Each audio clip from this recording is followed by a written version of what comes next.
Good evening, and welcome to the Mosquito Fire Community Information Meeting for Sunday, September 11th. My name is Nathan Judy, Information Officer for California Interagency Incident Command Team 5.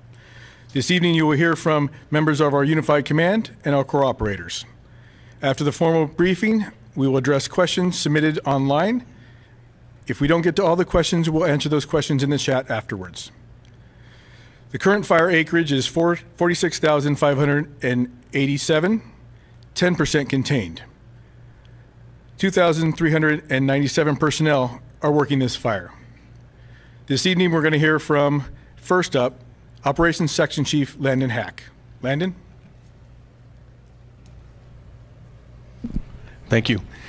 Landon Hack, Planning Operations, with an update for you for this evening. I'm going to start with just a little bit of orientation around the fire here. So on the north side of the incident, this is the Forest Hill Divide going up towards Westville. Moving out east, Last Chance, coming down around the southeast side of the fire, Stumpy Meadows, Quintet down in this area, Volcanoville over here. First, I'm going to talk about the north side of the Middle Fork of the American River in Placer County, up along the Forest Hill Road, Forest Hill Divide area. There's still some work being done in underneath Todd Valley Trailhead Estates. This is contingency preparation for some things that I'll speak to on the southern end of the fire here in a minute. A lot of lines and control lines going in here to reduce the likeliness of something coming back across to the north side of the river from the south. As we move into Forest Hill, the line going down behind Forest Hill here goes all the way down to the river, and this is all got line in it and has been holding no westerly progress to the fire.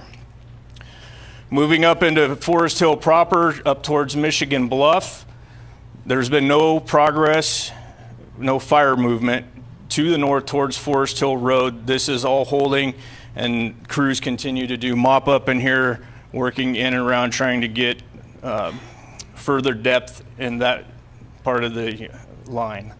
Moving up from Michigan Bluff, going to the northeast up along Forest Hill Road, the fire made a pretty good run up towards Westville, in between Forest Hill Road and Deadwood Road in that drainage today. The crews up here in this division are carrying fire with it, trying to stay ahead of it and get around in front of it and start work coming down on the easterly side.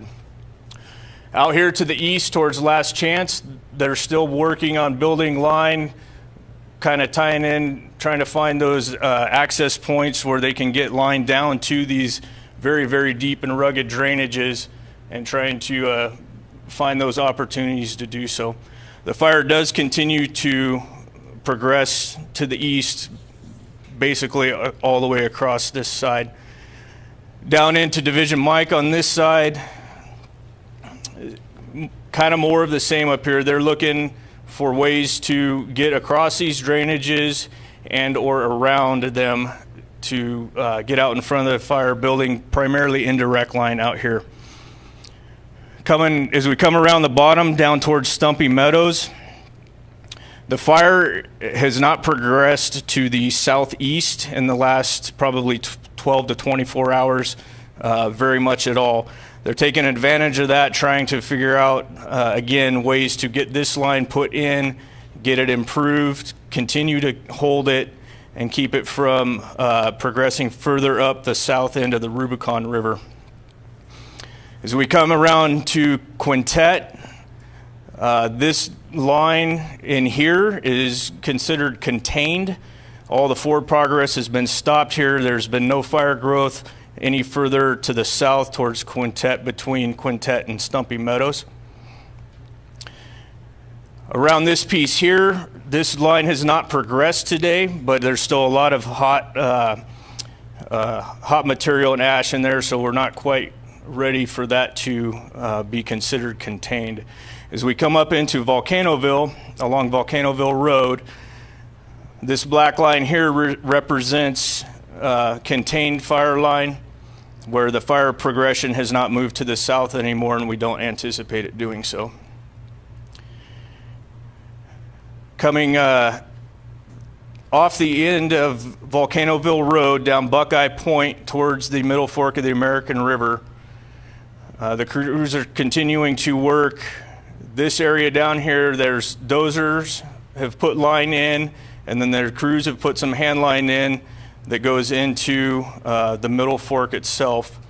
And they're currently working on bringing this fire around and making sure we get this last little piece here locked in to stop the westerly progress on the southern side. I said I'd come back and speak to this under Todd Valley. So the concern there is until this is completed and we're comfortable with this not coming out under any sort of wind event or our daily winds, we're going to continue to prep and work in this area to be ready for that if it does. Thank you, Chief. Appreciate that. Next up, we're going to bring our fire behavior analyst up, Jonathan Pangburn. Good evening. Jonathan Pangburn, fire behavior analyst. How did we get here? We had some pretty rapid growth initially when we had clear blue skies and prime conditions for the fire to move. And then the past day and a half or so, the fire just kind of sat. We all know that it was stagnant air. It wasn't moving much. We all got to suffer with the consequences of the smoke settling in the basin of this fire area. However, this afternoon that started to clear, and into tomorrow and beyond, we have a new air mass coming in. So the wind will primarily still be coming out of the southwest, pushing in this direction toward the northeast. It's not going to be strong, but it's going to be enough to clear the smoke out, and that breathes new life into the fire environment. What's really driving the fire, though, is the historically low fuel moisture and the receptive availability of those fuels or material to burn. Up above Chicken Hawk Ridge and into this last chance area, we really have a little bit of alignment with that wind to continue that spread up to the northeast. As we continue down into Mosquito Ridge and past the American River and down into the Rubicon, slightly less alignment with the wind. However, again, critically receptive fuels available to burn and very ready and primed. You might recall that we were in that historic heat wave recently, and the vegetation and the down material, logs, etc., are quite ready to carry fire in this direction. Primarily what we're looking at over the next 1 to 2 days is more of that, again, southwest flow pushing through the very receptive fuel bed. Thank you. Great. Thank you, Jonathan. Appreciate that. Next up, we're going to bring our Air Resource Advisor, Lee Tarnay. Thank you. Lee Tarnay, Air Resource Advisor. We are dispatched here from the Interagency Wildland Fire Air Quality Response Program, and we come to forecast the smoke and tell you when and where we're likely to get smoke so that you have the information you need to avoid it. And so the idea is that we create a set of tools, both interactive on the web, but also a one-pager that gives you all of the information to know, to plan your day and to understand where the smoke is going to be and how you might avoid it and how bad the smoke is going to be. So it starts with the fire and smoke map. This is at fire.airnow.gov. So, and when there is a forecast in your area at fire.airnow.gov, there's a big box here. And at the corner of that box, there's a, don't click yet, but there is a place to click and you get to our forecast. So today, what we saw is, as Jonathan stated, we have these southwest winds that are manifesting in the afternoon. We have this sort of shield of smoke that sets up in the morning before that. So we get a lot of accumulation of smoke here on the west side, right near the fire. And then in the afternoon, that smoke blows over and hits the greater Tahoe area and then eventually can get into the Carson east side areas, Carson and Reno. And I think this afternoon I was getting tweets and pictures of the wall of smoke that was about to come down into Reno. It looks almost like one of those haboobs that you see with dust in Arizona. And so that's a pattern that's likely to persist with these southwest winds. We're gonna get in the morning a bunch of accumulation of smoke as things are stable, and even some intrusion of smoke up the foothills towards Chico and the other and points north. And then in the afternoon, the wind's gonna organize all that smoke, push it over towards the east and towards Truckee, Tahoe, and the Reno area. And so you can access more detailed information by clicking on any one of these sites and looking at the pattern that's likely to happen there. And then you can also click here for a specific forecast for some of the areas that we're forecasting for. We're forecasting for a few different areas. So click there, and you can get the smoke outlook right here. That smoke outlook has a map right here that shows you all of the areas that we're forecasting for, and it gives you an overview of the fires activity, what that means for smoke, and the general pattern that I just sort of summarized there. And then it's got at each tab right down here, if you scroll up a little bit, you can see some details about today. And then if you scroll up tomorrow, the pattern in the morning, afternoon, evening, and then even an extended forecast for the next few days, which looks like that pattern is going to repeat as long as we're getting emissions off the fire with this under the southwest wind. And then there's a table that helps you to understand what these colors mean, and what to do about smoke at those different levels of smoke. And then finally, if we scroll back up here all the way to the top, there is a paper copy that's often emailed out and posted. And a copy of that, if you click on that, shows everything all at once. So that was more the web and interactive version, but this is the one-page version that if you just want to see just a grid of all of the sites for which we're forecasting and the patterns of smoke all at one place, that grid is right there for all of our forecast sites.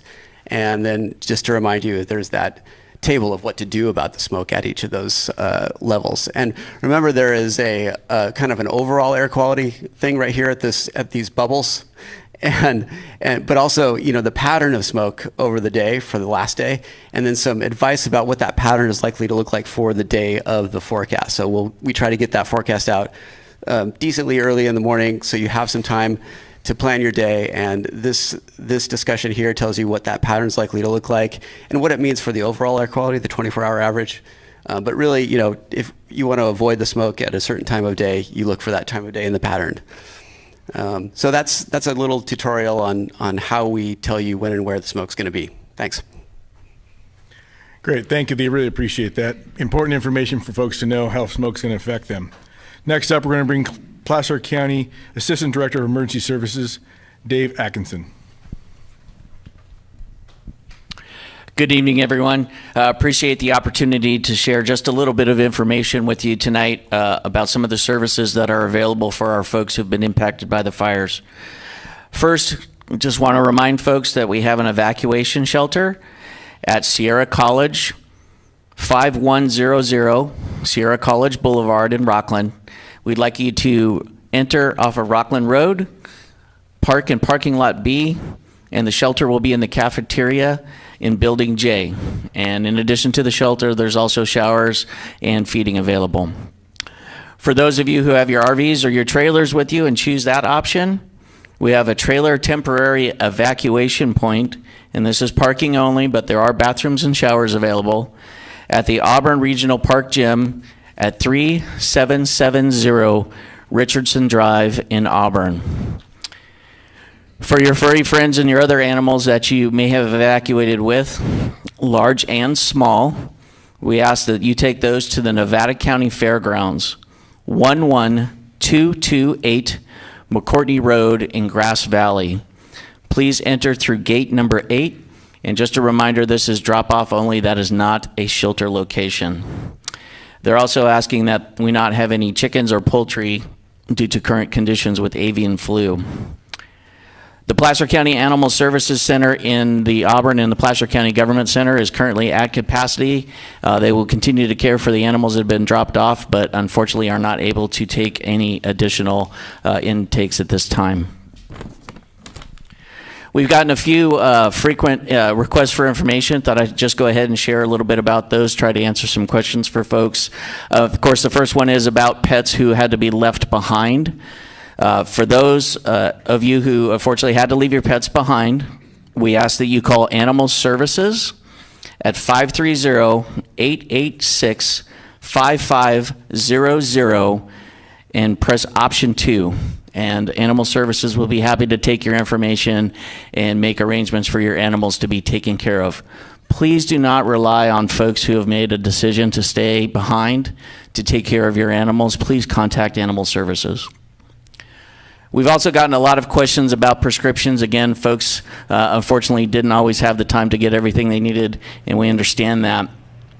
There is actually some law in California that if you are under a mandatory evacuation order and we are under a state of emergency, which has both been declared by Placer County and by the state, that your pharmacy has the responsibility to provide you with an emergency prescription. So we ask that you reach out to your pharmacy where you got your prescriptions filled, and they should be able to help you.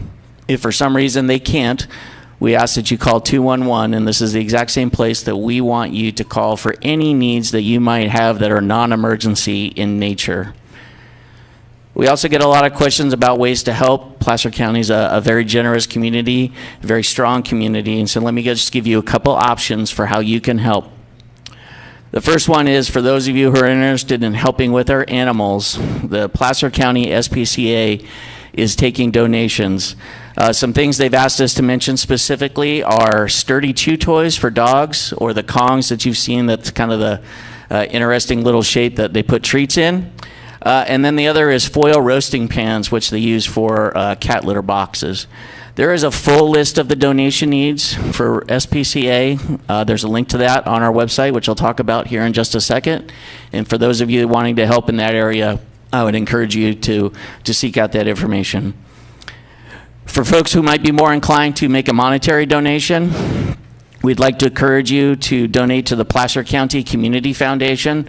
They have been great partners in past incidents and will be doing so again. There is a link to their information on our website. And at this point, let me talk about websites. So the first one is readyplacer.org, which they have on the screen here. And then if you were to click on this little red box right here, that'll take you to our incident page. And all the information that I just talked about is listed here. I know we passed out a lot of information here just now. So please feel free to go to this website. It has all this information. We have a team of folks who are constantly updating it to make sure that you have the best and most current information. If you don't have access to the web where you're at, you have the option to call 211 in Placer County, and there's a team of operators there who have this exact same information and more that would be happy to help you meet whatever needs that you have. And I'll be available afterwards for questions. Thank you. Thank you, Dave. Really appreciate that great information out there. So next up, we're going to bring up Placer County Sheriff Lieutenant Josh Barnhart. Thank you and good evening. We appreciate the opportunity to come speak with you this evening. I'll start with our staffing. Just give you an update. Right now we have 22 Placer County Sheriff's personnel assigned for roving patrols. In addition to that, we have 18 of our allied agency partners assisting us. So far, we've made one arrest in our evacuation zone of Todd Valley. Concerning evacuations, again, please refer to the live map that is located in the link to our placersheriff.org, or go to our social media platforms and click on the link. Also, if you have not signed up for notifications, just in case you haven't, please sign up for Placer Alert. That can also be found at placer-alert.org. Now, referring to the map, the evacuation zones or evacuation orders continue to be in effect for 14 zones and evacuation orders for 4. As you can see, the purple area is the fire. The area outside of that are our evacuation order zones, and the yellow are the evacuation warning zones. Again, please refer to the map for further on that. We've had some questions about permission to stay in the area of the evacuation order zones. Again, we'll remind our citizens that have not left the area in those zones that you are obviously able to stay in your house, but we cannot have you roaming the evacuation order zones. So we ask that you either stay home or evacuate the area as others have. I'd like to close with thanking our partners in CAL FIRE, fire personnel in general, and law enforcement, and the community for your continued patience and endurance in this situation. Thank you. Thank you, Lieutenant. Really appreciate that. Next up, from El Dorado County Sheriff's, Sergeant Alex Story. Thank you. Hello. My name is Alexander Sori with the El Dorado County Sheriff's Office, and I'm the Public Information Officer. I'll start off with the map. So we'll talk about it. Nothing's changed for us in terms of warning or order evacuation areas. So it's still going to be the northern county, and then the yellow is the warning. So all that stayed the same. Our staffing for today is 23 El Dorado County Sheriff's Office personnel, and then 20 mutual aid. So we have a total of 43 dedicated to the fire. Their primary job out there is to protect life, and then the next after that is property. So that's what they're doing. They're there just in case we have evacuations or anything of that nature, and they can respond quickly. We made 7 arrests total so far. That's 2 more today. We believe all these arrests, all these people were there to victimize our community, so we arrested them. Public information, still just a reminder, county website and our social media page. As far as getting the evac notices on your personal phones, you can sign up at ready.edso.org. And then, so we've had a question about whether or not permits are going to be issued to get back into evacuation ordered areas, and the answer is no at this time. We're not issuing any permits. Thank you. Thank you, Sergeant. Appreciate that. Next up, we're going to bring our respective CAL FIRE unit chiefs up. Thank you. Good evening, everyone. My name is Brian Estes. I'm the CAL FIRE unit chief for the Nevada-Yuba Placer unit and the Placer County Fire Department fire chief. My partner and I are going to bring this back to a little bit of a local level with all the great information provided tonight from our counterparts. When this fire started on the evening of September 6th, and we entered into unified command with the U.S. Forest Service and the Placer County Sheriff's Office that first evening, our goals, our mission, and our objectives that were established have not changed to this day. It was and will be and will continue to be the protection of life and property, and to restore normality back to the communities in and around Forest Hill. And I'm really proud to say that because of the integrated emergency services environment that we work in Placer County between our sheriff's officers partners, the Forest Service, and most importantly, our allied fire agencies and emergency service agencies from cities and special districts around Placer County, we launched an aggressive initial attack that really, like I said, focused on the protection of life and property, and continues to this moment. And the result of that, as Chief Hack said, we've had local battalion chiefs, local assistant chiefs from the Nevada-Yuba Placer unit integrally involved in the command of this incident from day one. They've been on every bit of ground in some of the steepest country we have in our county. And the result of that is, as Chief Hack said, we have direct fire line established from Baltimore Mine to the American River. The forward progress of the fire in Placer County has been stopped to the west, and we are securing that, and we will maintain that security of that fire. The entirety of the fire line underneath Forest Hill from Baltimore Mine east to Baker Ranch has been secured. We have fire line either direct fired to dozer line or the road systems along the canyon rim, the entirety of the community of Forest Hill. And I'm really proud of the efforts of all our allied agencies the Sheriff's Office, and mostly I'm very proud of the community members in and around Forest Hill and Todd Valley and the entirety of Placer County. Without your cooperation, your flexibility, your patience, and your support for emergency services in Placer County, we could not do that job. One of the greatest things I have is a good partner to the south of me in El Dorado County. And I'm going to turn it over now to speak to a similar philosophy. Unfortunately, with the fire into El Dorado County, I think my partner will share the same philosophy, and I want to introduce the CAL FIRE Unit Chief for the Amador El Dorado Unit, Mike Blankenheim. Thank you. All right, good evening, everybody. So, yeah, again, Mike Blankenheim, Unit Chief for the CAL FIRE Amador El Dorado Unit, and I don't know that I'll try to articulate our priorities any better than Chief Estes did. Life and property, 100% top of our list, and full commitment to an aggressive initial attack, which is over now, but that same full commitment to aggressive firefighting until this incident is over. Much like Brian spoke to the communities up on the north side of the river there, that same effort is going in around here in Volcanoville, down to Georgetown, and these areas in here up in Quintet. Same thing. Proud of the fact that we have a lot of direct line in and around these communities up here that we're starting to mop up right now, and you're starting to see some black line in those areas. We do have a challenging piece left here. The Baltimore mine side on the Placer County side does come down to the river and has been burned in. We have line from Volcanoville Road here down into the American River drainage, but we have a lot of work to do to finish that piece of line before we can call that secured. And without a doubt, that's going to be a challenge for us, and that's going to be one of our #1 priorities moving forward.